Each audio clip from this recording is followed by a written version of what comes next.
Jenius terkuat. Kamu benar-benar membuatku tertawa terbahak-bahak. Bailey Zilin, jika kamu punya nyali, bunuh saja aku, kalau tidak aku, Chen Hui, akan membalas dendam hari ini. Ditekan, dia tetap tidak bisa. Tidak takut sama sekali, tapi marah. Chen Hui, apa menurutmu aku tidak berani membunuhmu? Bailey Zilin sedikit menyipitkan matanya, tapi itu membuat tempat itu terasa dingin, dan tatapan kejam muncul di matanya. Dia mengangkat kakinya dan merentangkan kakinya, menginjak punggung Chen Hui, menyebabkan Chen Hui berlutut di tanah. Saat ini, Chen Hui juga menyeringai kesakitan. Tuan Muda Zilin, Anda tidak boleh melakukan ini. Melihat ini, para jenderal penjara yang hadir menjadi sangat panik. Diam, apakah kamu berhak berbicara di sini? Bailey Zilin tampak tidak senang. Melihat mata dingin Bailey Zilin, para jenderal penjara yang bermartabat tidak berani berbicara. Berhenti. Sampai suara seorang pria bergema, dan pada saat yang sama sebuah paksaan menutupi ruangan, dan Bailey Zilin tidak bisa bergerak. Jenderal penjara yang hadir pada saat yang sama membungkuk ke arah tekanan dan berkata, "Temui komandan penjara." Ternyata orang tersebut adalah komandan penjara dari sekte penjara, Jimo Qianzu. Di bawah kendali paksa Jimo Qianzu, Bailey Zilin harus melepaskan Chen Hui. Meskipun Jimo Qianzu adalah bawahan ayah Bailey Zilin, dia biasanya hanya sombong secara pribadi. Oleh karena itu, dia juga berdiri di samping dengan sopan, menundukkan kepalanya seperti anak kecil yang melakukan kesalahan, dan berseru dengan rasa bersalah, "Salam kepada komandan penjara." Adapun Chen Hui, dia berdiri dan tidak memilih untuk mengambil tindakan bermain dengan lengannya yang patah. Meski sangat marah, dia tidak berpura-pura menyerang Bailey Zilin. "Tuan Zilin, mengapa Anda menyerang Tuan Chen Hui?" Jimo Qianzu memandang Bailey Zilin. "Bukan apa-apa, kami hanya berdiskusi." Tapi sebelum Bailey Zilin dapat berbicara, Chen Hui bergegas untuk berbicara. Kalimat ini membuat Bailey Zilin tercengang. "Kalau tidak apa-apa, aku pergi dulu." Chen Hui tidak berniat mengejarnya, karena Chen Hui adalah orang yang pintar. Dia tahu bahwa Jimo Qianzu hanyalah anjing Bailey Zilin. Jadi Chen Hui keluar, bersiap untuk langsung pergi. "Tunggu sebentar." Tapi Jimo Qianzu menghentikan Chen Hui. "Komandan penjara, apakah ada hal lain?" Chen Hui bertanya. "Tuan Chen Hui, Anda datang ke sini khusus untuk mencari Tuan Zilin. Anda mungkin berpikir bahwa Tuan Zilin melanggar aturan sekte penjara kami dengan secara terbuka menantang Chu Feng, bukan? Haruskah? Menurut Anda, apakah Anda bercanda, komandan penjara? Apakah ini yang saya pikirkan? Apakah saya perlu menambahkan harus? Bukankah ini faktanya? Sebelum saya melakukan ini, saya memang melanggar aturan sekte penjara. Tapi kali ini berbeda dari masa lalu. Kejadian ini adalah tentang Bailey Zilin yang memicu penampakan awan merah memenuhi langit di altar pemanggilan bayi penjara. Adapun bayi penjara yang memanggil altar, Chen Hui secara alami tahu betapa kuatnya itu. Karena dia mengetahui hal ini, dia memandang Bailey Zilin dengan curiga. "Bisakah Anda benar-benar memicu bayangan awan merah memenuhi langit?" Banyak orang menyaksikan kejadian ini, dan saya juga hadir. Sebelum Bailey Zilin dapat menjawab, Jimo Qianzu bergegas untuk mengatakannya. Chen Hui tidak berkata apa-apa lagi. Meski Jimo Qianzu membuktikannya, dia tetap meragukannya. Karena masalah ini sungguh terlalu sulit. Tapi tidak ada argumen, karena tidak perlu berdebat.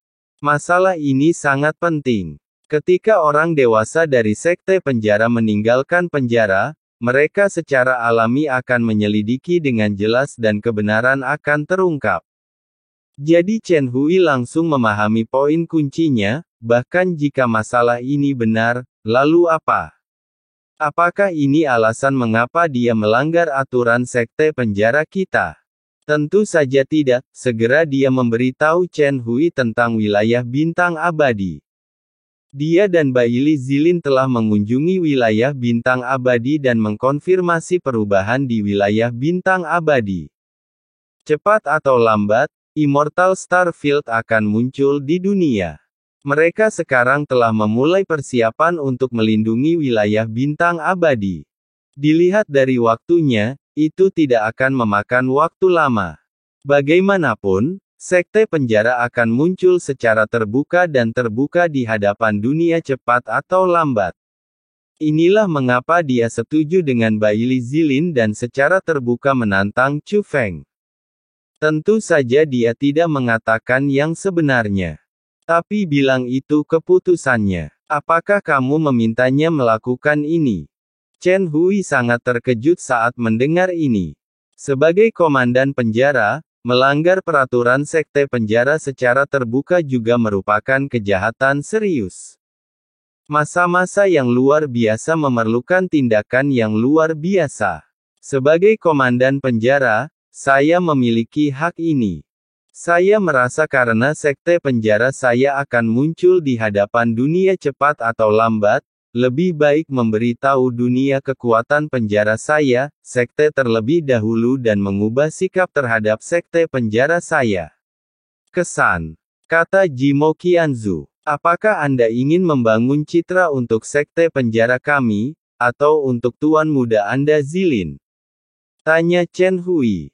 Tentu saja untuk sekte penjara kita. Kalau begitu menurutku kamu ingin menghancurkan citra sekte penjara kita. Setelah Chen Hui selesai berbicara, dia terus berjalan keluar. Jimo Qianzu bertanya, apa maksudmu dengan ini? Apa maksudmu? Kamu sama sekali tidak mengerti Chu Feng. Sebaiknya kamu berdoa agar Chu Feng tidak datang. Datang, kamu akan melakukannya.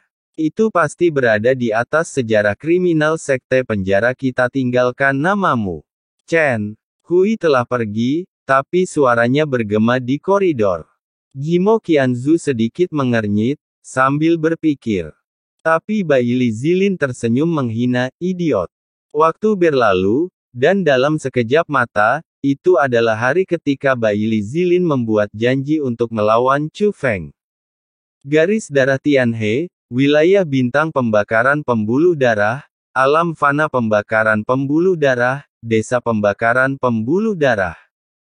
Tempat ini di mana KTT 9 surga yang diadakan sebelumnya menjadi ramai dan meriah kembali. Tapi ngomong-ngomong, pemandangan ini jauh lebih tidak semarak dibandingkan dengan yang ada di KTT 9 surga. Sekte penjara identik dengan bahaya.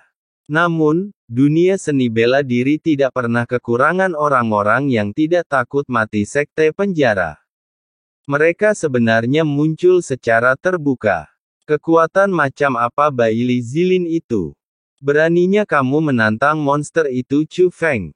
Orang-orang melihat panggung kompetisi besar yang muncul dari bumi dan berdiri tinggi di langit, dan mereka banyak mengobrol.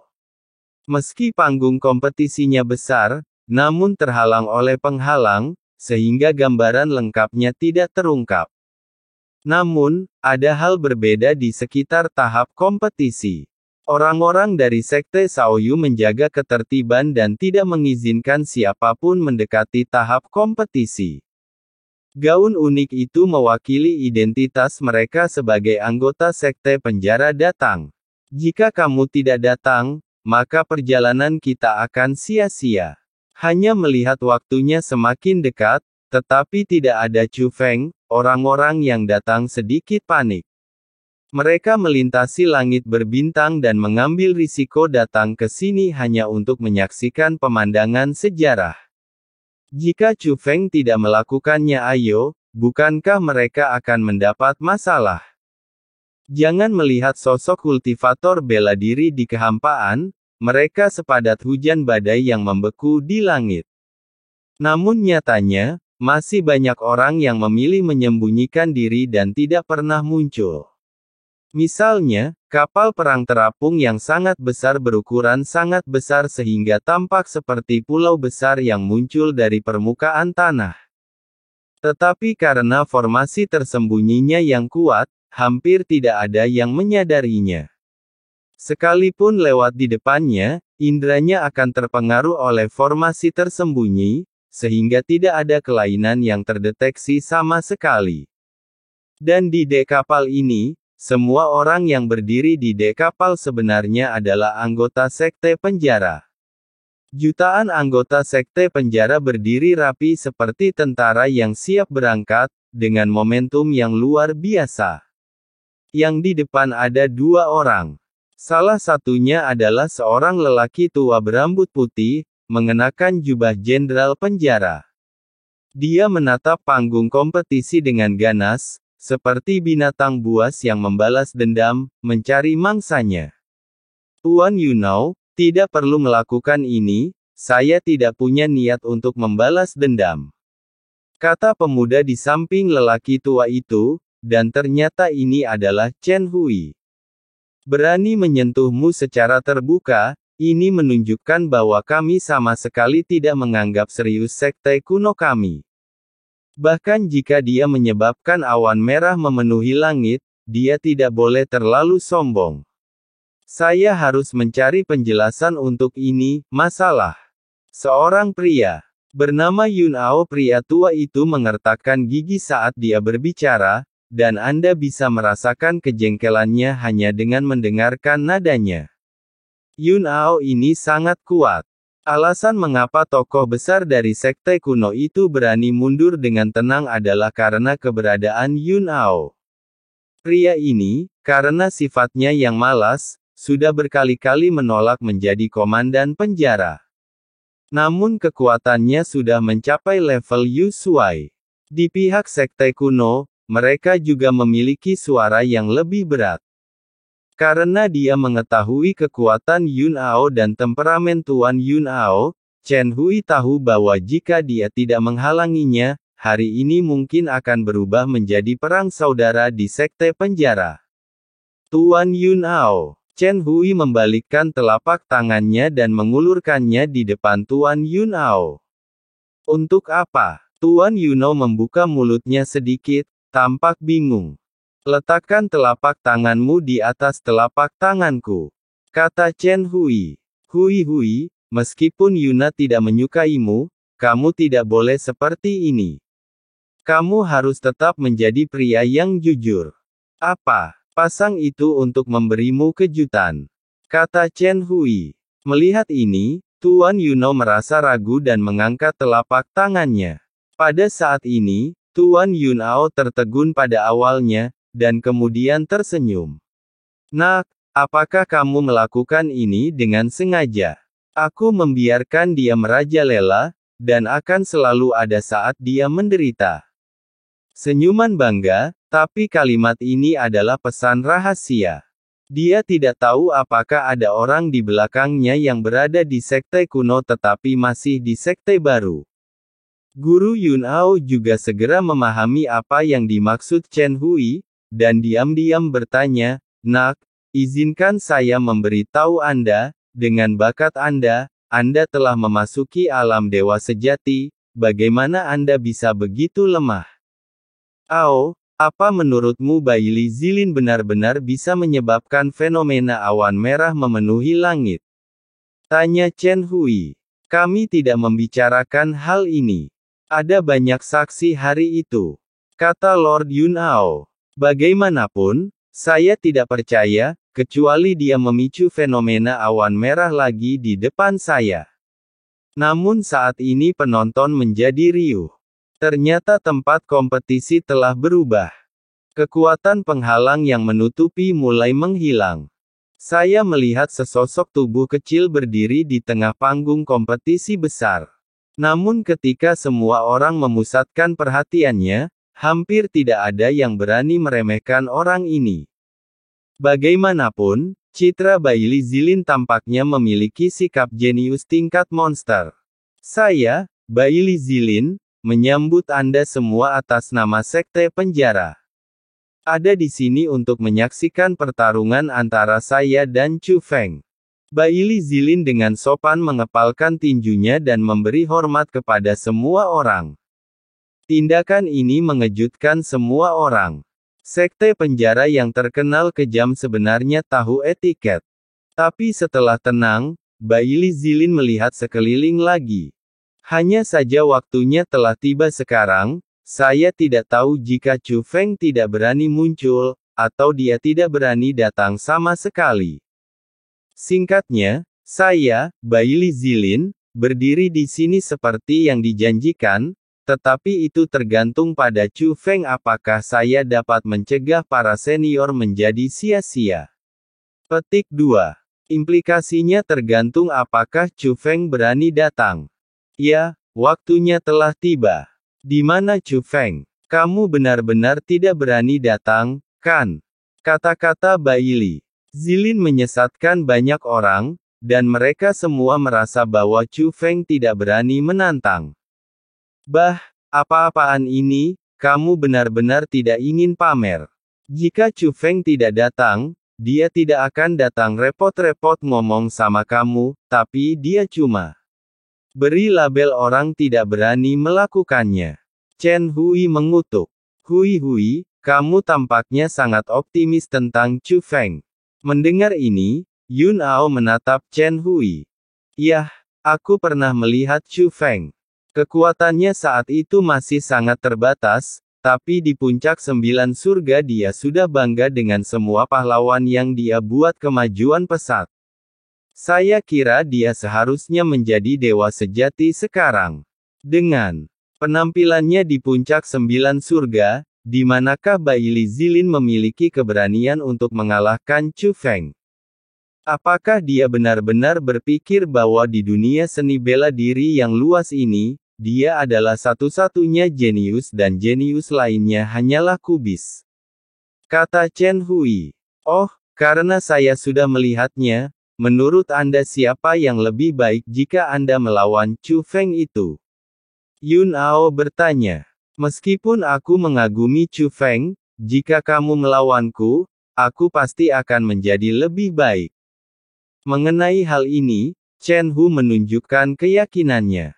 Haha, benar. Yun Ao sangat puas. Meskipun Baili Zilin menyebabkan bayangan awan merah memenuhi langit, dan sekarang teriakan di sekte penjara terdengar, suara itu semakin keras.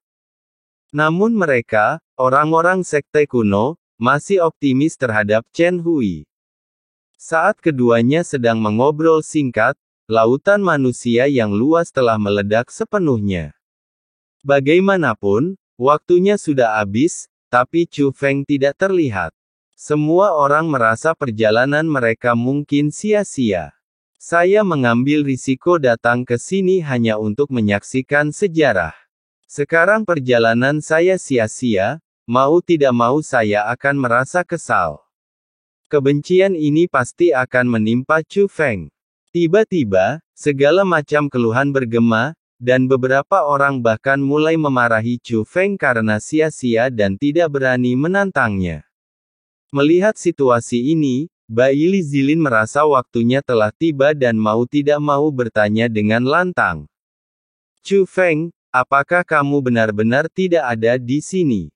Mungkinkah semua rumor itu salah dan kamu sebenarnya sama penakutnya dengan Atticus? Tujuan utamanya hari ini adalah membuat nama untuk dirinya sendiri. Akan lebih baik jika Chu Feng datang. Dapat dibenarkan baginya untuk mengalahkan Chu Feng saat itu juga. Namun jika Chu Feng tidak datang, hal itu tidak akan berdampak apapun padanya. Reputasinya sebagai Baili Zilin juga akan bergema di seluruh dunia seni bela diri yang luas. Diam, tutup mulutmu yang bau. Apakah kamu layak melawan saudaraku Chu Feng? Meski kerumunan orang berisik, suara pria ini seperti guntur, menenggelamkan semua orang. Justru karena orang inilah dia melontarkan kata-kata makian begitu dia membuka mulutnya, yang tentu saja menarik perhatian semua orang. Untuk sesaat, Tidak hanya dunia yang bising menjadi tenang, tetapi banyak mata yang melihat ke arah yang sama. Saya melihat seorang pria mengenakan celana berbunga-bunga, menggaruk bagian khusus dengan tangannya. Melihat semua orang, dia tidak peduli dan mengulurkan tangannya. Saya tidak tahu apa yang terpental. Tapi dia meletakkan tangannya di depan hidungnya dan menciumnya, lalu menatap Baili Zilin. Dengan mata menghina, Zilin memberikannya kepadamu secara cuma-cuma, kan? Ayahmu Wang Qiang akan menjadi lawanmu.